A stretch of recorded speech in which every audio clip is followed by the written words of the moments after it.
Naku po mga kababayan, nagdeklara na nga itong si Chavit Singson, si Manong Chavit Singson, na susuportahan si VP Sara Duterte sa darating na 2028. At tahas ang sinabi niya na huwag mag-alala at hindi matatanggal sa pwesto si VP Sara Duterte. At binanatan itong mga corrupt official, no?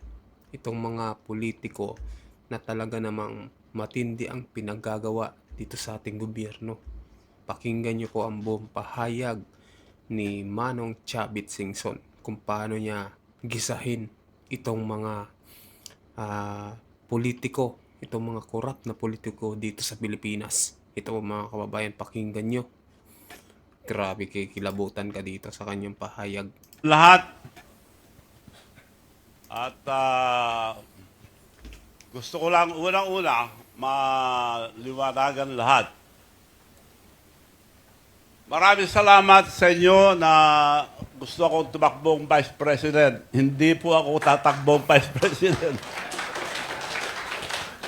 Baka tatakbo kong senador kung hindi matanggal yung bangag ngayon.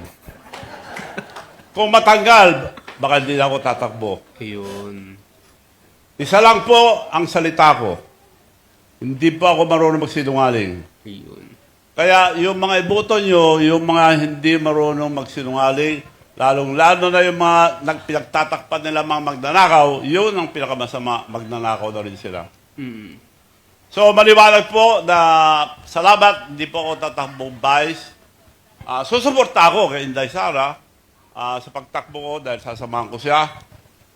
At para lumakas ang loob nyo, ano bang ginagawa nila ngayon kay Vice President Sara? Pilit nilang kinakasuhan dahil wala silang may laban kay VP Inday Sara. Safe na safe po siya. Ayan. Hindi siya matatanggal sa Senado o mapaparusahan dahil sa mga bagong bayani natin na 13 na senador. 12 na lang, 12. Pero wala na yung isa, Boundary kakasuhan nila. Dahil takot sila kasuhan dito sa atin. Magandang batas natin. Insulto yan sa mga justices natin. Dadalhin mo yung isang tao sa ibang bansa para silang bahala. Bakit? Mahirap ba sila? O hindi marunong mga justices natin? Kaya hindi dapat, meron ako naka-record na pagsasalita ni Bongbong Marcos. Ayaw niya yung ICC. Sinabi niya, ayaw niya ang ICC. Pero ginawa niya. Dahil si Tatay Digong ang unang nakapansin sa katiwalian sa GAA. Nung pinansin niya yun na. Pinahuli na siya, walang warrant of arrest. Pinili siya, kidnapping yun. Well, anyway, yun po ang ngayon po ang nangyayari sa ating bansa. Hindi nila matatanggal si Inday Sara para lumakas ang loob nyo. Kailangan nila 16 na boto. Saan sila kukuha ng 16 na boto? Kaya kako, bayani at pagdasal natin ang mga bagong bayani ng 10 senador, 13 senators, tinanggalan na isa, 12 na 12 pa, 11 lang sila. Ang kailangan para i-convict si Inday Sara, mas kinakalukuhan yung mga sinasabi nila, 16. Saan sila magnanakaw ng 16? Eh yung 12 na titira, mas anong gawin sa amin, ikulong na kami nito lahat, hindi na sila babaliktad. Kaya, suportahan natin ngayon yung 12, kinasuhan na lahat. Ako rin, kinasuhan ng palso. Yun na nga grabe no. Abogado silent abogado ni march Atty. Wanson. Pinayalan ako ng plunder, available. Hindi naman ginagalaw dahil hindi totoo. So, kung gusto nila ikulong, tuloy nila yun. Hindi totoo. Para lang masabi na may kaso ako. So, mga kapatid, kung ano man ang ginawa ko sa Region Man para sa ating mga kapatid na Muslim, gagawin ko po sa lahat ng bansa para sa mga Muslim. So, tignan nyo ang nangyayari. Maliwanag na sila nagnanakaw sa kaban ng bayan. Ito lang masasabi ko, may abogado dito. Kung totoo ang ombudsman, nagsabi sila na kakasuhan namin si Speaker Martin Romualdez na tumatayo. Dalawa ang mastermind, yung nakawan ng bayan. Martin Romualdez at Marcos. So natuwa kami nung sinabi ng ombudsman, kakasuhan namin si Martin Romualdez.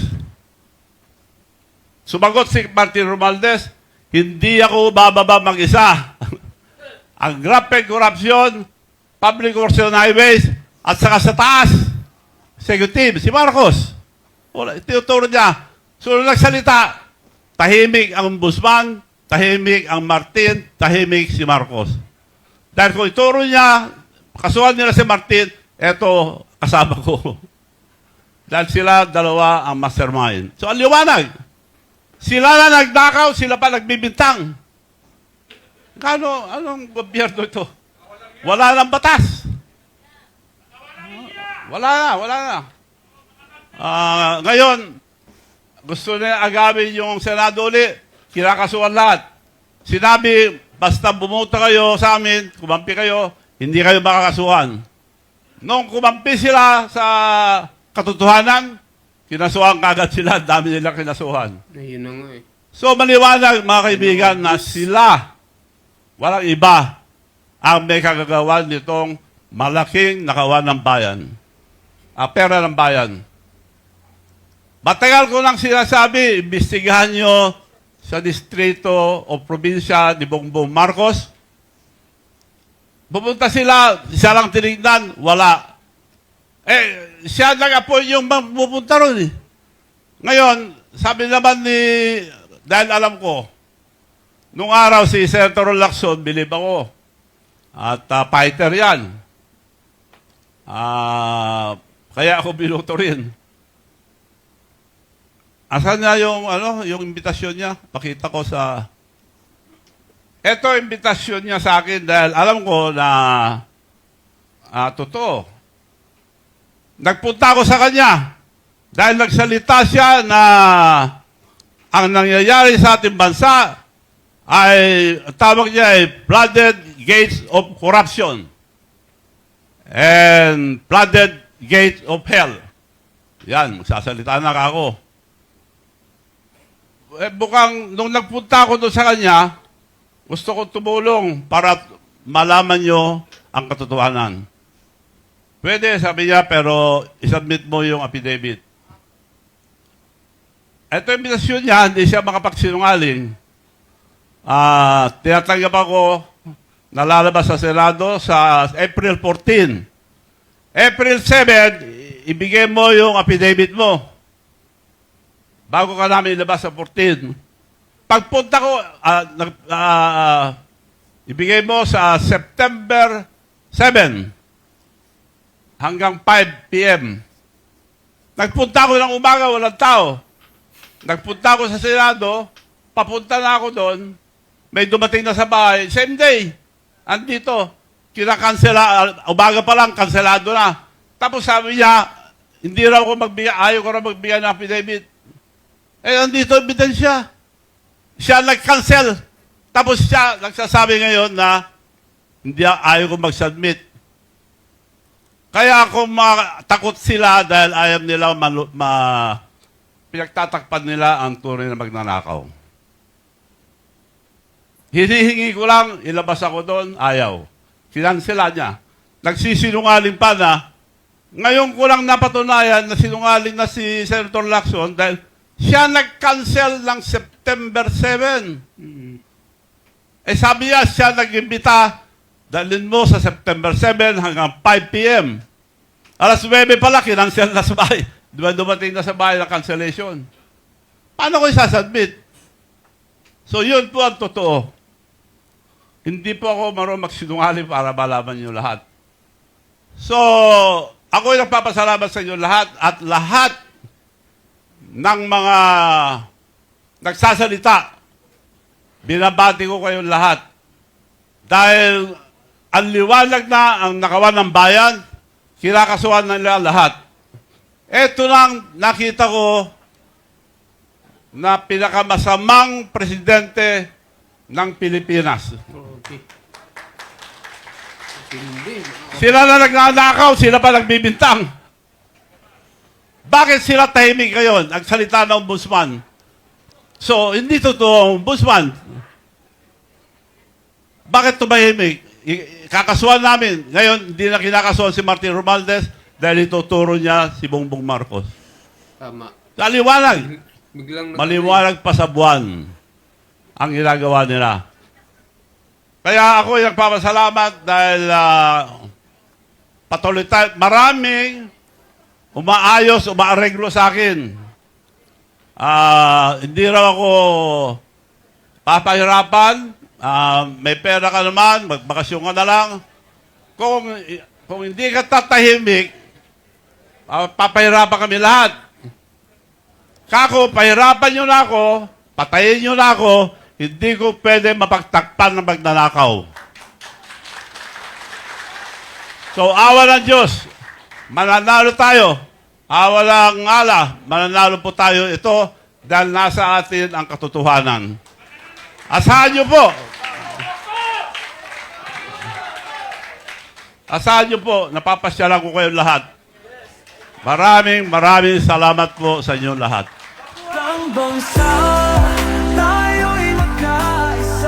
Ayun mga kababayan, matinding pahayag ni Manong Chavit Singson mga kababayan. At nagdeklara na nga siya na buo ang suporta kay VP Sara Duterte sa darating na 2028. At binanatan niya din yung mga politiko na dito sa Pilipinas, si Romualdez, si BBM, at kung sino-sino pa mga kababayan. So ayan, kung nagustuhan nyo po yung pahayag ni Manong Chavit Singson, palike po ng ating video, at sa mga bagong pasok dyan, pasubscribe din mga kababayan ng ating channel. Malapit na po tayo mag 400,000 subscribers. Maraming salamat po sa inyong lahat sa patuloy na pagsuporta sa ating munting channel mga kababayan. Maraming salamat po.